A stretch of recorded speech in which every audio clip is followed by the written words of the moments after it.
अस्सलाम वालेकुम दोस्तों, मैं हूं अज़ीम महमूद और आप देख रहे हैं मिस्टर इंजीनियर। दोस्तों, आज की वीडियो में हम बात करेंगे, मैं अपनी सोलर की हिस्ट्री के बारे में आपको बताऊंगा कि मेरी सोलर की हिस्ट्री क्या है। मैंने ये इतना बड़ा सेटअप 900 वाट का और 300 वाट का कैसे लगाया, उसके बारे में आज हम बात करेंगे। तो दोस्तों, मैं बेसिकली इलेक्ट्रॉनिक्स इंजीनियर हूँ और मुझे इसका प्लेट्स का कोई पता नहीं था, कोई इल्म नहीं था कि ये क्या चीज़ है, कैसे काम करती है। तो मैंने सबसे पहले, आज से 1 साल पहले की बात है, तो मैंने एक प्लेट लेके आया था, वो उधर फर्स्ट के ऊपर लगी हुई है। तो मैंने कोशिश की, लोड शेडिंग बहुत होती थी जिसकी वजह से काम करना, और घर में बहुत गर्मी थी, उस वजह से मैंने कहा यार हमारी इंजीनियरिंग का क्या फ़ायदा, जब हम अपने घर में ही लाइट्स नहीं लगा सकते तो क्या फ़ायदा हमारे इंजीनियर बनने का। तो मैंने कोशिश की, मैं एक प्लेट लेके आया पहले, तो वो तकरीबन मुझे 8300 रुपये की मिली थी। तब गर्मी बहुत थी तो इनके रेट बहुत अप हो गए थे।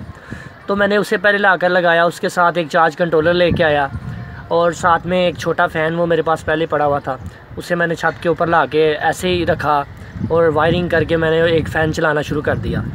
फिर मैंने देखा कि मेरा एक से काम नहीं चल रहा। तकरीबन 1 से 2 माह बाद मैं दोबारा फिर से गया मार्केट में, वहाँ से जाकर मैंने एक और प्लेट परचेज़ की, उसे लाकर उसके साथ लगाया, स्टैंड लेके आया और उसे साथ लगाकर मैंने दोनों को कंबाइन कर दिया पैरेलल में। तो उससे ये फ़ायदा हुआ कि मेरा जो फ़ैन है वो दिन रात चलना शुरू हो गया और इससे काफ़ी ज़्यादा बेहतरी आई। घर वालों की फिर बातें सुनना तो बहुत मुश्किल था। वो कहते थे यार क्या यार, तुम ये इतने पैसे लगाए जा रहे हो, कोई फ़ायदा भी तो दो हमें इसका, कोई हमें पता तो चले तुम बिजली पैदा कर रहे हो। तो मैं बहुत परेशान था। मैंने कहा यार ये तो काम ना अच्छा नहीं है कि 2 प्लेट्स भी लगाई हैं मगर घर वाले फिर भी नहीं मान रहे, वो कह रहे हैं कि ये भी अभी सिस्टम कम है। तो फिर मैंने कोशिश की, ये 4 बड़ी प्लेट्स जो आप देख रहे हैं इस वीडियो में, इनको मैंने लाकर लगाया। स्टैंड मैंने अपने मामू जी से बनवाया और इनको लगाया, साथ में एक और चार्ज कंट्रोलर लिया। तो इससे मेरा सिस्टम जो है ना वो 900 वाट का हो गया। और अब अल्हम्दुलिल्लाह मैं यूपीएस को टोटली वापडा से डिस्कनेक्ट करके सोलर पे कनेक्ट कर लिया। और अब अल्हम्दुलिल्लाह घर वाले कहते हैं यार वाकई अब मज़ा आया, अब पता चला है कि तुमने कोई कमाल किया है। क्योंकि सारा दिन लाइट होती नहीं है, आती जाती रहती है, तो हमें तो पता ही नहीं है कि बिजली आ रही है, जा रही है, आ रही है, जा रही है, हमें कोई पता नहीं। लाइट्स हमारी चलती रहती हैं, फ़ैन चलते रहते हैं। तो बात करने का मकसद ये था कि आप भी कोशिश करो, आप भी कोशिश करो, चाहे एक लेके आओ मगर इस तरफ आओ। बार बार कहने का मकसद ये है कि मेरे घर में तो लगा हुआ है, मुझे तो अल्हम्दुलिल्लाह कोई फ़िक्र नहीं है।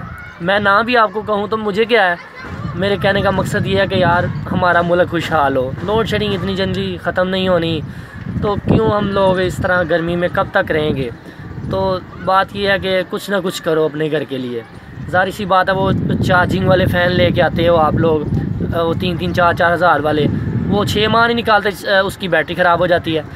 तो फिर उसका तो फ़ायदा नहीं है। फ़ायदा इस चीज़ में है, ये जो लाइफ टाइम चलती हैं, इनकी गारंटी भी मिलती है और ये अच्छी हैं। तो दोस्तों, आज की वीडियो को बनाने का मकसद यही था कि आपको मैं अपनी सोलर की हिस्ट्री के बारे में बताऊं कि मैंने तो इस तरह काम शुरू किया था। तो उम्मीद करता हूं आप भी इसी तरह अपना स्टार्ट करके और अपने घर में अपनी बिजली पैदा करेंगे। तो दोस्तों, इसी के साथ मुझे इजाज़त दें। अल्लाह हाफ़िज़, अपना ख्याल रखिए।